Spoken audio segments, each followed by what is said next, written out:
Hi, I'm Wendy Jensen and you're watching a Body of Light series, and this video is entitled Frequency Awareness. We have Einstein to thank for helping us jump out of Newtonian physics and into quantum awareness, that everything is energy. Everything we thought was matter, we now know can be broken down into energy molecules. So if we understand that our body is made of energy, we then might ask, well, what commands that energy?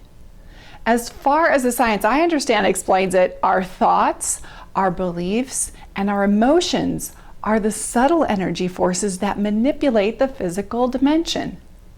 What this means is that everything is created twice. Let me explain. Look around the room that you're in right now.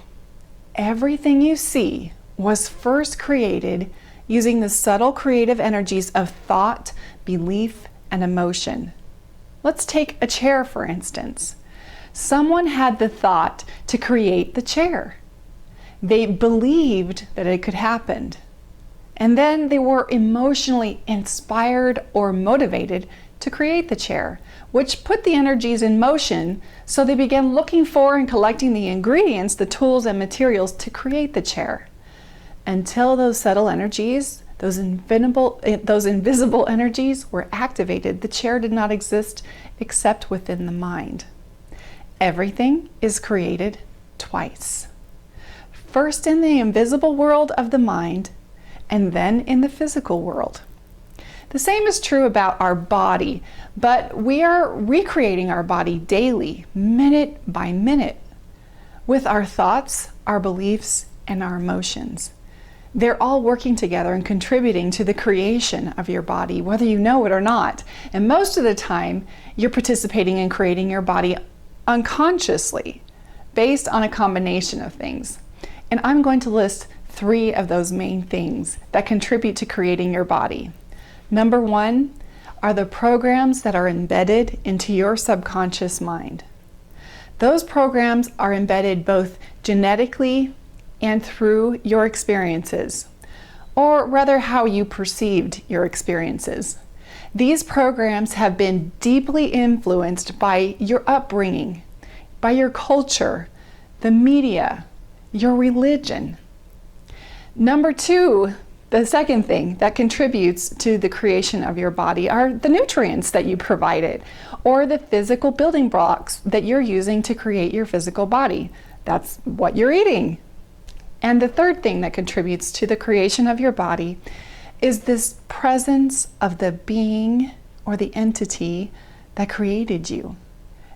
That entity that's breathing you, that's giving you life, that life force energy, or the intelligence, or the spirit that's animating every living thing, including your being. Since frequency is the key that needs to be balanced in the body to create an environment of healing, let's talk a little bit about frequency. If everything is energy, then everything carries a frequency. Let me explain a little more. The definition of frequency is the rate at which a vibration occurs that constitutes a light wave. This might seem a little confusing, but I'm going to be able to spell it all out for you in just a minute. Frequency is the term that we use to measure the rate and ability that light can pass through an object. So, for example, your brain, just that little 2-pound thing that's right here at the top of your head, your brain has its own frequency.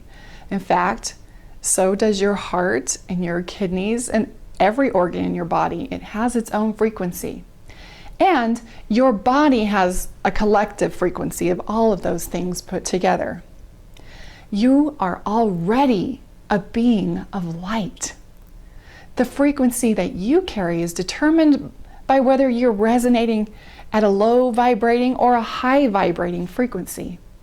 If you are heavy and weighed down emotionally, you're vibrating at a lower frequency. People call it emotional baggage, but it really does carry a density about it, and it doesn't allow light to pass through very easily. Low vibrating emotional baggage creates sickness and disease in your light body. Here's a trick. Every disease has a frequency. Every virus or bacteria has a frequency. And here's an even greater thing to consider. Every food has a frequency. Every berry, every seed, every plant, it all carries a frequency. And as a side note, most of the foods that we eat no longer resonate at the optimal frequency they were designed to because of how processed our food has become. The more chaotic and unnatural the food, the more chaotic the body becomes. But remember, food is not the only determinant. Our programming and our spirit contribute to our wellness as well. This mini training is titled A Body of Light because when we raise our frequency, we no longer resonate with the disease and it dissolves. When we know this and we learn how to control this, we can increase our joy. In the next video, I will give you some tips on how to raise your frequency. Until then, I have a clue for next time. Remember, you are created to resonate at the highest frequency.